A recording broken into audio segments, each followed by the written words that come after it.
Olá, amigos e amigas, tudo bem? Espero que vocês estejam muito bem. Nesta quaresma, nós já refletimos sobre a esmola. E hoje nós vamos, nessa nova parte do nosso canal, Pequenas Explicações Bíblicas, refletir sobre a oração.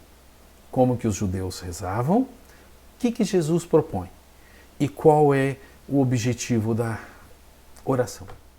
Para começar, nós vamos falar que a oração reforça a minha relação, essa ligação entre eu e Deus. Se, através da esmola, nós temos a relação eu com o outro, através da oração, nós temos essa relação eu com Deus. E relacionar-se com Deus é extremamente importante. Quanto mais afinidade tivermos com Deus, quanto mais proximidade tivermos de Deus, melhor será. Teremos força para superar tentações. Teremos força para tomar novos rumos em nossa vida. E às vezes precisamos de força. Superar medos para darmos um sim, para darmos um passo decisivo em nossa vida. Vamos ver. A oração, ela nos permite essa proximidade com Deus. Nessa busca que nós temos de superar um pouquinho essa humanidade tão difícil que nós temos para nos aproximarmos do divino. Como que os judeus faziam? Na época de Jesus, muitos rezavam de uma forma que não aproximava de Deus. Com palavreados longos, com vazio, cheio de retórica, como que querendo convencer Deus pelo seu palavreado bonito e formoso.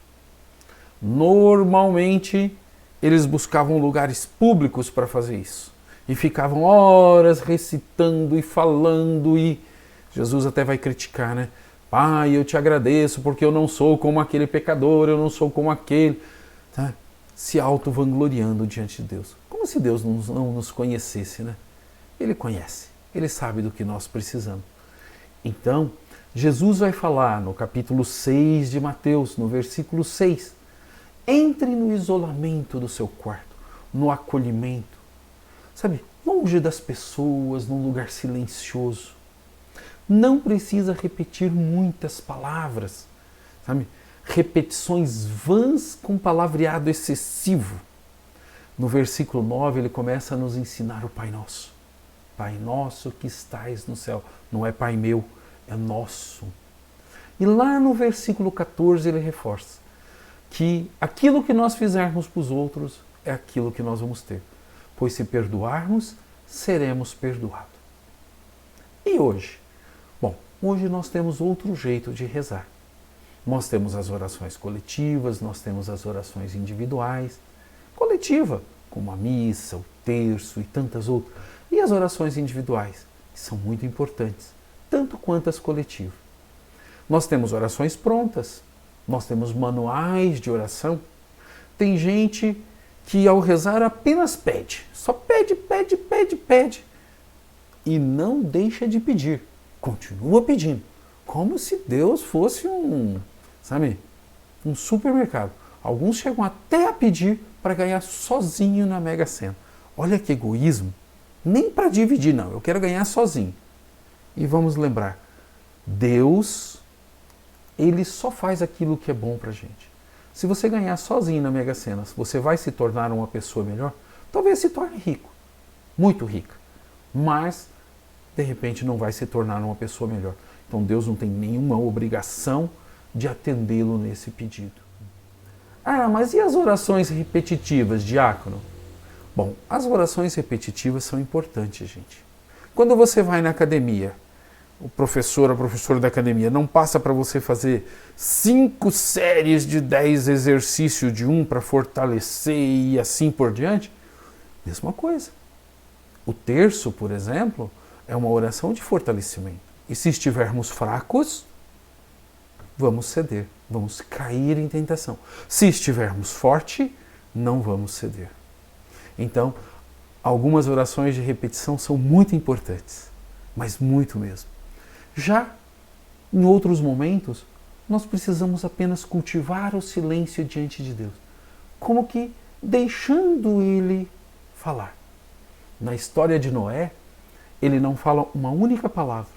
Ele só ouve aquilo que Deus tinha a propor para ele. E às vezes nós falamos demais e ouvimos de menos. Precisamos silenciar. Silenciar a mente, silenciar o coração. E aí, sabe, as coisas acontecem. Porque Deus se comunica conosco no silêncio. Não no vendaval, como na brisa. Sabe? Então por isso que nós devemos entrar no nosso quarto, fazer um silêncio, esvaziar-se. Deixar todos os pensamentos que a gente tem de um lado para o outro e silenciar. Difícil? Difícil. Mas com um pouquinho de treino a gente consegue. Então, devemos ter na oração uma forma de nos aproximar de Deus. E quando você se aproxima de alguém e você só fala, o que acontece?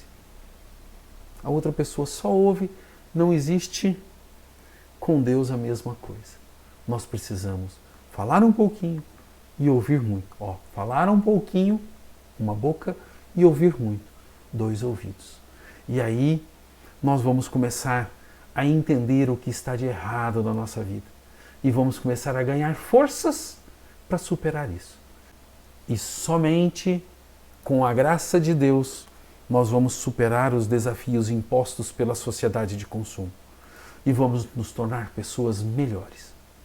A oração nos coloca dentro dessa relação. Eu e Deus. A esmola, eu com o outro. A oração, eu com Deus. E as duas juntas já formam 2 partes do nosso tripé. Eu já começo a ter uma relação com o outro e começo a ter uma relação com Deus. Vamos para o nosso próximo vídeo. Se você ainda não é inscrito em nosso canal, se inscreva. Aperte o sininho, compartilhe com parentes e amigos e participe desta obra de evangelização.